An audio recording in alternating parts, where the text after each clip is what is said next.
Good evening, everyone. It's Friday the 16th, 2 days after we spent Valentine's Day single AF, and I want to welcome you to the fourth episode of Ward Up.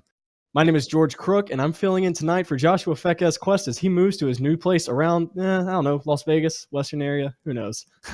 As always, we like to look to keep our ear on the ground of collegiate League of Legends scene, and we do our best to fill you in on all the news and happenings. Each week, we have a guest from the collegiate League of Legends, community to come on and give us some insight and perspective from the scene. This week, my guest is from Grand Valley State University, the Slothy Hipster. Slothy, how you doing tonight? Not bad. Thank you for having me, George. Oh, my pleasure, man. I haven't seen you since Midwest. Been, what's that, 10 months now? Yeah, it was like April last year. It was April last year. Yeah. For GVSU, they're not kind of one of the three heads of the Hydra of the Northern team. So why don't you give people watching a little bit of background of who you are and what you do? So we're kind of like the dark horse in the North.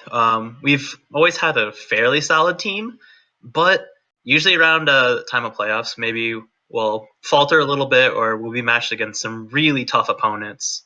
The past couple of years, we've been knocked off by RMU, and then even just this past week, we had a very close series with RMU, and it was well fought on both ends, but in the end, they did prove victorious. So I'm wanting to elaborate on that RMU series. It's a very tight series, 2-1, I believe, is the final match score for that. And in fact, going through the stats, I saw that you guys and your team had a gold lead at the end of Game 3 despite losing it. Can you kind of like take us through what that series was like for you as a coach for that team? So a little anecdote along with this as well. It's a little sad because I can't watch all the games all the time because I'm actually scheduled to work whenever we'd have a third game, and that was evidently the game I needed to watch the most, so I was unable to watch it. But the first two games were fairly one-sided for each team. First game, RMU, we let Gangplank through. We thought we'd be able to handle it with the Camille, handle the pressure, and just play to the other side of the map while Noobs R Us held it down in the top lane. But just some nobodies, Gangplank was a little too strong for us and did end up turning a lot of the tides. Game 2, we played it through mid a little bit more, and we got quick game 3-2-1 ahead and started rotating really early to side waves and just taking as much objectives as we can as quickly as we can. And I believe in that game we were against a Vladimir, and the Vladimir was getting pretty fed, but we ended up getting a couple of kills on him and able to close out that game. And then third game, it was just as hype as last year. I'm not sure if anyone remembers last year. It was a quarterfinal matchup between Robert Morris and Grand Valley State. Yeah, we went. So last year, we went in, we stole Baron, and we had a gold lead. We were doing well, and then we got caught, and we lost. We lost a team fight, and we lost. This time, we had all three inhibitors down. We had all their Nexus turrets, but every time we would push for an objective and get further onto it, we end up staying a little too much, or we pushed a little too hard, and they would win a team fight.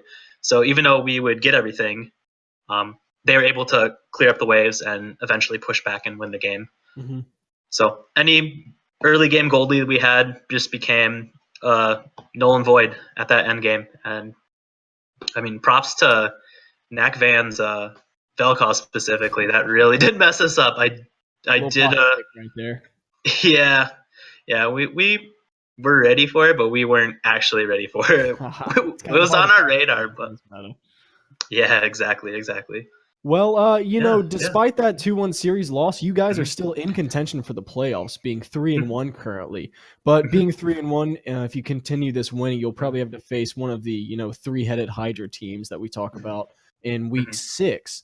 And you had mentioned before that GVSU is a dark horse team within the northern region. How does GVSU compare to the likes of Maryville and Columbia College, two more well-known teams similar to RMU in the north region this year? So I feel some of these teams, they're really well practiced, but a lot of their focus and their play is on the meta specifically, and they really don't try to break away from it as much. And we've been known to throw some pretty crazy picks out there recently and let up some strategies that were commonly used. For example, versus Washington. Washington University of St. St. Louis. Louis, Wussel. Yep, we led up Kogma Lulu, and we had a plan for that, and we went on to that plan. And during that period in time, as you guys know, Cog Lulu was probably one of the strongest lanes in the game. But Patch we ended 7.2 or 8.2. yeah, 8.2, and we end up winning. We I'm not going to reveal our strategy. I mean, if you really want to go look at, you can go find it in the bracket. But Stats are available. stats are available. But yeah, we did have some answers for it, and we tried to think a little bit outside the box, try to throw in some other picks. But that's probably the way. So if you get tossed, like, let's say a Maryville or Columbia College or even Robert Morris again, possibly, how do you think you'll fare in that Week 6 matchup? I think we can do it with enough preparation and VOD review. I think my team will be ready. I think one of the biggest things is a lot of our players, even it was our top laner's first year playing collegiate last year, and Midwest Campus Clash was his first LAN. And last year it was very obvious that he was new to this competitive scene. But this year we've seen him step up. We've seen him carry some of the games where our veterans were starting to fall behind, and he's really become a really strong asset on our team. I think another good point is our jungler. He not only does he have the best pecs in the North region, but he's also put a lot of time in the game in the off season. More recently, he keeps on trying to throw new styles in there and keep everything going. So that's what we're trying to do. And we do have a rookie ADC, and he's been around the block. And in terms of just like playing League of Legends and within the Michigan LoL community, not really like collegiate community, but like through tournaments or other universities like Michigan State tournaments or Western tournaments, or even tournaments that are hosted at our school. So he's no stranger to playing somewhat competitively, but this is like the first year he's actually getting scholarship money and playing for the actual team. Wow. So, you were talking about how these higher teams like the Maryville, Columbia College, RMU plays really meta strategy, and these guys are loaded down with some veterans of the collegiate scene. With the North being highly touted last year as the best region in North America, and even showing with Maryville winning, and a phenomenal series between Maryville and Robert Morris in the semifinals. In your opinion, right now in this season, who do you think the best Northern school is? Honestly, like if I have to go on stats and how things have played out recently in other tournaments and that sort of thing, the three Hydras did meet at a tournament recently in Wichita, and Columbia did prove victorious. But I think between the three, because I think it was Azio Esports that won, or Zenith. It was Zenith came out on top. But all three did attend this tournament. RMU and Maryville did get knocked off very early. Whereas Columbia College, I believe, took second place. Third place, I believe. Third? Oh, yeah, that's right. Yeah, because they lost to Wildcard, and then Zenith beat them. Wildcard, that's who's the second place team. That's right. Yep. So, so in those series, there was a lot of things that were revealed. And I think one of the biggest things that we have to remember about all three of these teams, we have a lot of these veteran players. They are playing off roles now. They're switching positions again. So you have Buckstack, who went back to who is going to playing jungle now for Columbia College. Evan switched back to ADC, and I'm sure that wasn't hard for him to really pick up again. But sorry to cut you off, but one thing for Evan coming back, he played in Latin American North, the LLN, I believe. He played ADC for Just Toys Havocs last season for Latin America, so he's still had those ADC mechanics still under him. But I do see where you're coming from. Another notable one is West Coast Carry switching to support the top lane. But continue on that. Yeah, and even RMU has Mini Bestia returning from playing Heroes of the Storm last year, and instead of playing support, he's moving to the jungle position now. So there is some more things right there. And he did really play well in the series against us. So I think these players are well practiced on these off roles, but I think each one of these players is not as strong as they were in previous seasons based on like how these roles were. So Yeah. one thing leading to kind of like these Hydras meeting up, you were talking about that. One thing we're noticing this season is that these teams are meeting up in the regular season compared to last season meeting up in playoffs. It took till quarterfinals, semifinals, and the grand finals for these Hydra heads to meet up. And this is due to the format of how Collegiate League of Legends / University League of Legends from last year is played out. Last year it was the everyone's in this group based on MMR, a snake draft. It was a round robin into a 32 team playoff bracket. Fill it in as you please. And this year it's a Swiss style format. As a coach, what are your opinions on the two different types of tournament formats, and which do you prefer and which do you think is better suited for the collegiate environment? It's really hard to say because both of them do have their merits. I think you get more high quality playoff games when you do the current style, the Swiss style bracket.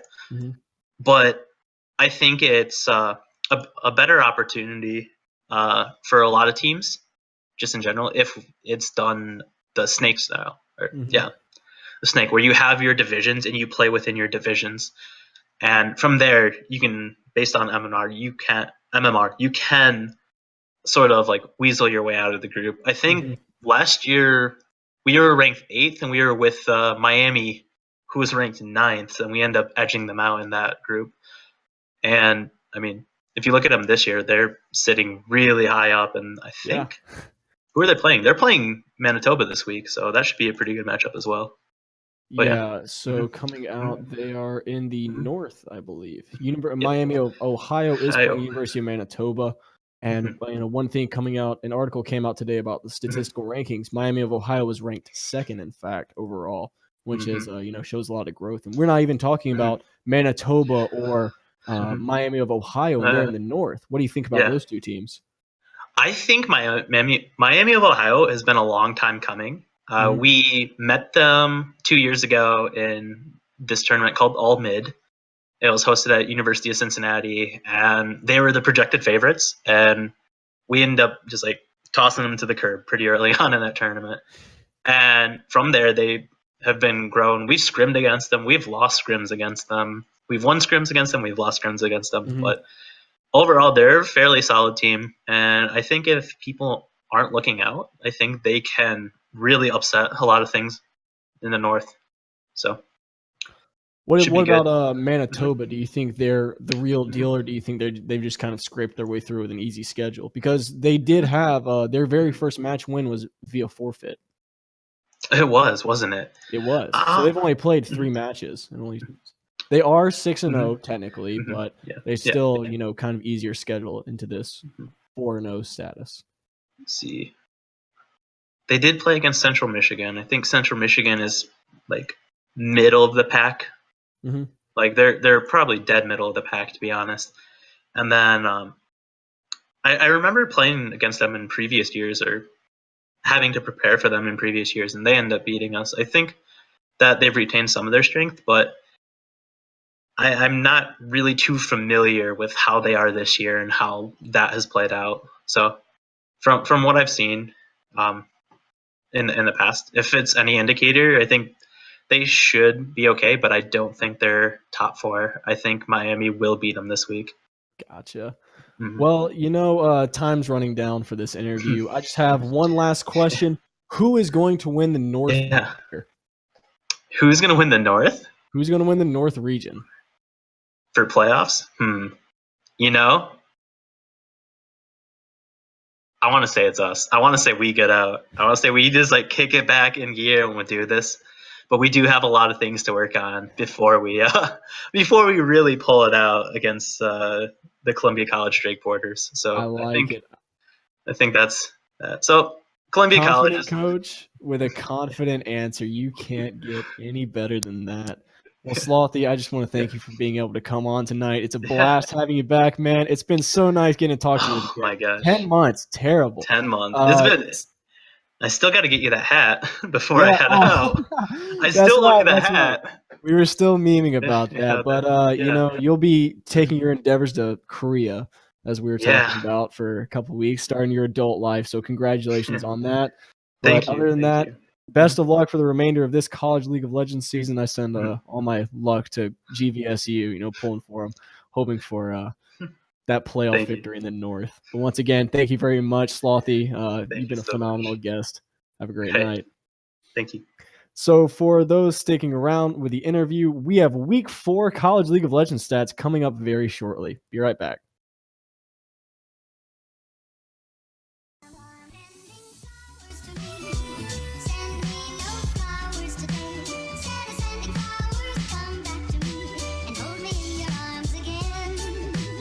And welcome back.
Welcome back, ladies and gentlemen. I am here to break down the Week 4 Collegiate League of Legends stats. To start, I want to break down a statistics ranking article that came out today that I had published. In this article, the remaining undefeated teams in the Collegiate League of Legends tournament got ranked based on their statistical analysis and how they've performed so far through 4 weeks. Now, I wanted to give you a little bit of insight on how these rankings were compiled. So, as mentioned in the article, 10 stats were taken into account when ranking these teams. These stats were match record, game record, kills, deaths, assists, average team KDA, average goal difference, objectives for, objectives against, the objective difference. Based off of all these stats, teams were ranked in each individual category, and each individual category had a multiplier amount of how important that category was. As shown in the article, team KDA and objective difference, as well as average goal difference, played very key roles whenever determining stats, since those are the more important stats if you're trying to look at how a team plays. For team KDA, it's how teams fight, how efficient they fight, and how often they fight. For the average goal difference, how hard are you winning games? Are you doing your job and curb stomping the weaker teams? And are you standing up to the test of time against some of the stronger teams to create a very comfortable, I guess, comfortable amount of goal to sit on to win? And as well, for objective difference, how well are you controlling objectives and denying your opponent objectives to make sure that you are in control with gold inflation and the pace of the game?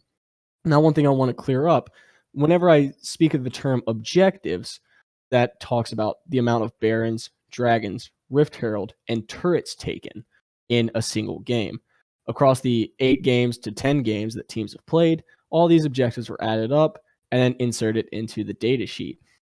Looking at it, one thing that comes across to mind is that Maryville and Robert Morris came in the bottom second and third spots of this ranking system.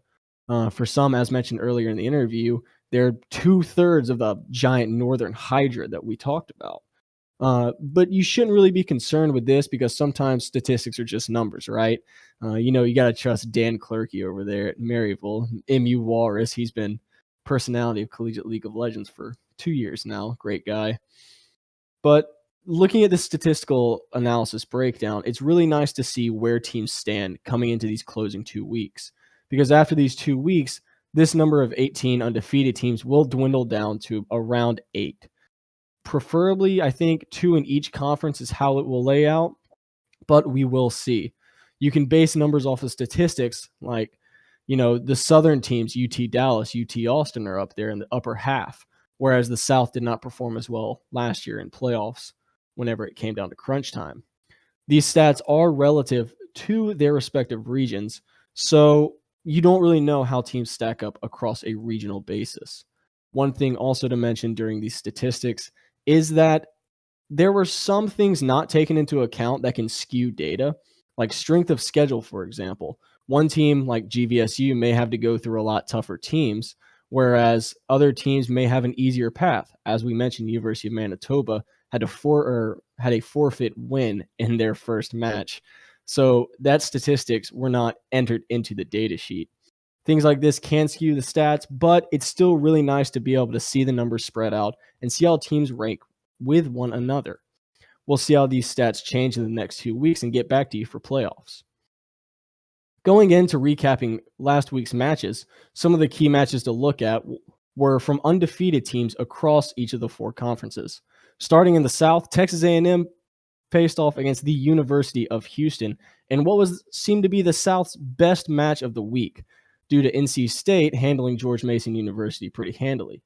University of Houston came into this season touted pretty high as one of the underdog favorites to, be a sleeper team, but Texas A&M handled them pretty solidly. Going over to the Western Conference, we had Simon Fraser University taking off University of Victoria 2-0 pretty handily. Simon Fraser being the defending Western champion. Seeing them keep showing dominance is really nice in the Western. But also one match to note of is the University of British Columbia taking down the University of Utah. Now, with this match, taking a look at it, it was pretty one-sided in favor of University of British Columbia. This is very surprising, coming from University of Utah being the first Power 5 school to establish a scholarship program. Seeing the University of Utah get this far, though, and try and compete against these bigger schools that have already been more established over the past years within Collegiate League of Legends is nice. And it's also a very nice hope for the future of Power 5 Collegiate League of Legends, because for those who know me, I love my Power 5. Going over to the North, we had the match of the week with Columbia College versus Lords Esports, or Lords College, Lourdes College. I don't know. Northerners are weird, right? Southern boy at heart. It's Lords at heart. So Columbia College took a 2-0 versus Lords, but if you're looking more into the stats, it was really a close match and Columbia College's toughest test of the season, if you are not counting the Wichita LAN. Despite having tougher competition, Columbia College still came out on top. After a very close Game 1, they flexed on them in Game 2, exemplifying why they are touted as the best team in the North currently. Throwing it over to the Eastern Conference finally, one of the biggest upsets coming in was Western beating the University of Toronto.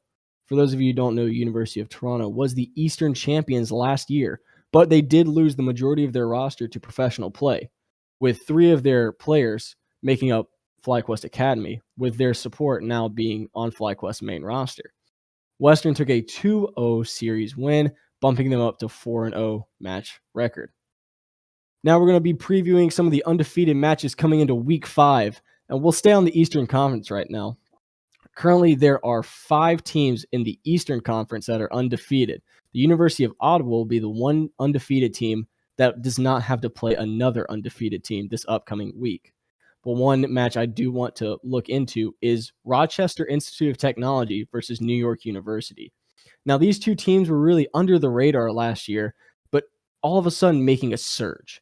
These 2 kind of unknown entities, similar to what Waterloo was or Stony Brook was last year, calls for really exciting Eastern shakeup.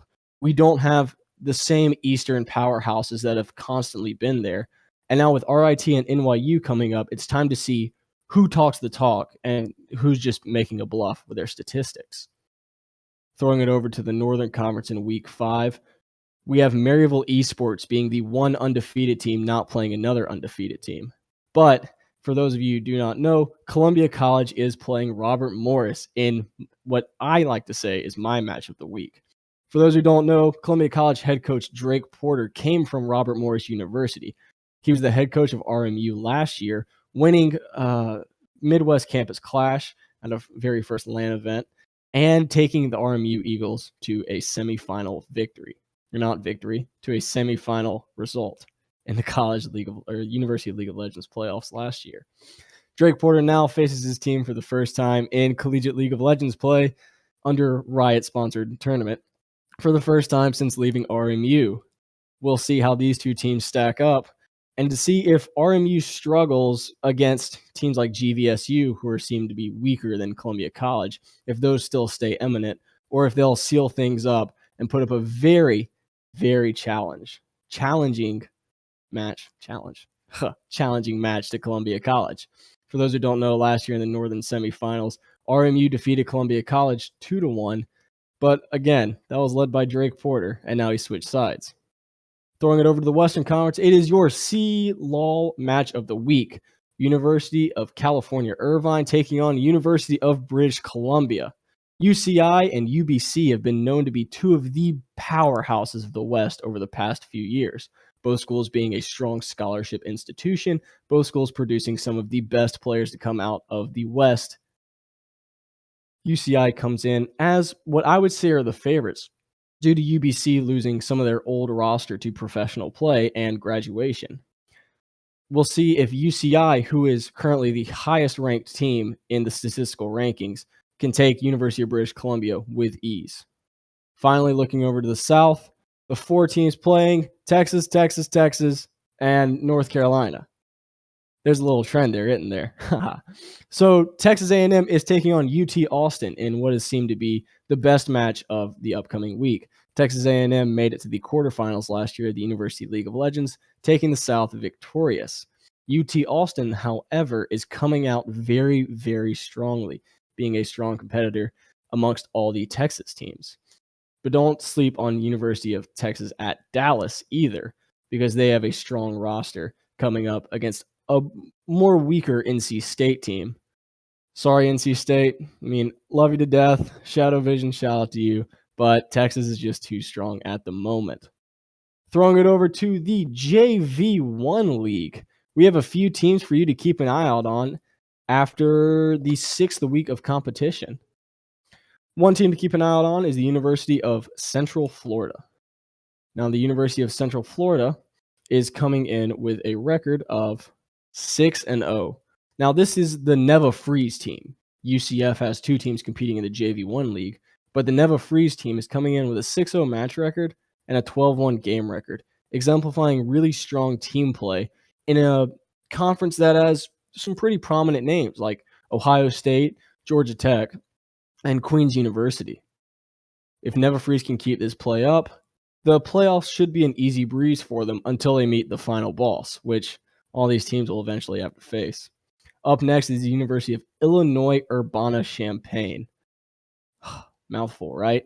Well, Illinois Academy comes in at a 5-0 match record and a 10-0 game record, beating out teams like Grand Valley State University's B team, who's shown that they are a prominent organization, as well as University of California, Berkeley, who is also known to have really good Collegiate League of Legends teams. Now, Illinois Academy has, I believe, 2 matches left, and they can keep this strong suit up. They will make a surge for the playoffs and hopefully have a good run until, once again, they got to meet the final boss. The next team to take a look out for is the University of British Columbia. Now, whenever you go to the JV1 standings page, you'll see that UBC has a lot of teams in the JV1 league. The team we're going to be looking out for is in conference number 26, UBC JV1B.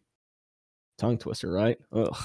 Well, they come in at 5-0 match record and a 10-2 game record, defeating another Queen's University team, a strong San Jose State team, and other teams like Ontario Institute of Technology, Southern Cal, and UC Davis. Now, this UBC team is still a very, very strong B team and works really hard with their A team to develop a strong program. As mentioned earlier in the year, UBC is developing into one of the best collegiate programs through and through, showcasing that they have competition at the top level as well as the lower levels and can stand their ground. With this development of players, UBC is really a team to watch out for, as well as a school in all leagues surrounding. Another team to look out for, University of Maryland, Baltimore County. We're throwing it to conference number 14 at UMBC Division 2A. TWOA. They have it spelled TWOA, no space. We'll call them 2A, though. UMBC comes in at a 5-0 match record with a 10-0 game record, defeating a team like University of Ottawa, who is number 2 right now. No, they aren't. Number 3 right now in the collegiate statistical rankings. UMBC, words. UMBC is having a very solid Collegiate League of Legends run as well, and it's really nice being able to see teams develop into the JV leagues, showing promise and growth for whenever their College League of Legends players graduate. That, junior varsity rosters can't step up and play with the big boys. But sadly, nothing really stacks up in comparison to Columbia College's JV team. Columbia College is the final boss, you can go ahead and say, bringing in currently 2 Masters players and 3 Diamond players to their roster, stomping just about every game they play without having to flinch a muscle. Now, if Columbia College keeps this up, you will see that Drake Porter's reign of terror over in Columbia, Missouri, is showcasing really well with recruiting. Columbia College is poised to win this, and I do believe they are the current favorite right now to take the $5,000 prize. If anyone can stop them, though, it'll have to be through very well-executed micro and macro play, because this team plays through and through very solidly. There's not many flaws at a JV level that you can see in this team, and this is a very hardworking team underneath the Drake Porter reign. So if anyone can stop them, that'll be a ginormous victory for everyone in the Collegiate University League. Up next, we're going to be throwing it over to the Big Ten and seeing how the West and East conferences are doing. Taking a look at current standings in the Big Ten Network's Western Conference, the University of Illinois sitting atop with a 4-0 match record, accumulating 12 points after 4 weeks of play. Now, the University of Illinois represented the Big Ten Network last year in the finals match, winning the Western Conference then as well, until they lost to the University of Maryland in the finals. They competed in the wild card against some of the best teams across North America in the University League of Legends, and now they're back for a vengeance. University of Illinois sits very highly atop in what is considered to be the weaker of the 2 conferences for the Big Ten Network. They will be playing University of Wisconsin this upcoming week, so pretty easy if you're looking at match record, a 4-0 team versus a 2-2 team. Other schools to be on the lookout for: Purdue University sits at second place with a 3-2 record after getting a bye week win this upcoming week.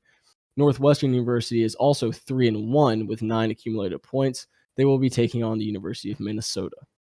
As mentioned before, the top 4 teams from each conference will move on to a playoff, and then from there, 2 teams will be decided who goes to the big final playoff for Collegiate League of Legends. Now throwing it over to the Eastern Conference, the Ohio State University, in honor of Joshua Fekes Quest, sits atop at 4-0, 12 points accumulated after 4 weeks. They will be taking on Indiana University this upcoming week. And for Ohio State, this is a really refreshing sight to see. Last year, their performance was very lackluster, finishing in the bottom half of the entire Big Ten standings. Now sitting atop with ease, even after beating the University of Maryland, who won the Big Ten Network last year and represented the Big Ten at the Collegiate League of Legends finals. It's a strong accomplishment for Ohio State University. Another strong team they've beaten is the University of Michigan State, who exemplified pretty strong strength in the Michigan community. One team that they still have yet to play, though, is University of Michigan. And if they can get through them, that'll be the ultimate test of, hey, Ohio State's the real deal. You all need to watch out. Speaking of the University of Maryland, though, they are at second place with a 3-1 match record, accumulating 9 points. They will be taking on University of Michigan this upcoming week, with Michigan State University sitting tied second with them, taking on Penn State Esports. Finally, up next, we're going to be leading into the quad. Now, if you want to stick around, hear me talk with 3 other guys, you should really stick for this next podcast, because up on the quad, we'll be having a ginormous discussion about the state of College League of Legends as it is right now.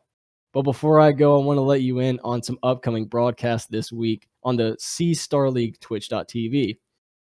This upcoming Saturday, in fact, tomorrow, At 12 p.m. Pacific time, we have Columbia College versus Robert Morris University, one of the highly touted Northern Conference matches. Drake Porter facing his old school. Following that match, we have UC Irvine taking on British Columbia at 3 p.m. Pacific Standard Time. That is the match of the week, so you all need to be tuning in for that. See how two Western powerhouses take over against each other. Coming up on Sunday at 12 p.m. PST, we have Michigan Tech versus Lords. Lords looking to bounce back after a tough week versus Columbia College. And as of right now, not confirmed yet, but after that series, we have Diablo Valley versus DigiPen coming up at 3. This will be a pretty refreshing sight for some teams that aren't well known in the community. And also, who doesn't love the name Diablo Valley? That's sick, dude. And DigiPen? Sounds like Digimon. I know my nerdiness is showing off, but gotta throw shout-outs to these two great names. But yes, that is wrapping up for me on this week's episode of Ward Up. Sorry I'm not Joshua Fekka's quest to give you an official signing off, but my name is George Crook. Once again, you can follow me on Twitter at @gcrook__ because gcrook_ was taken. I know, really confusing. But you should definitely stick around for the upcoming episode of The Quad, featuring me and 3 other mysterious guests who I'm not going to name because I may or may not know who they are. I don't know. We'll let broadcast tell me. But yes, it's been a fun night. Thanks for tuning in. Signing off. See ya.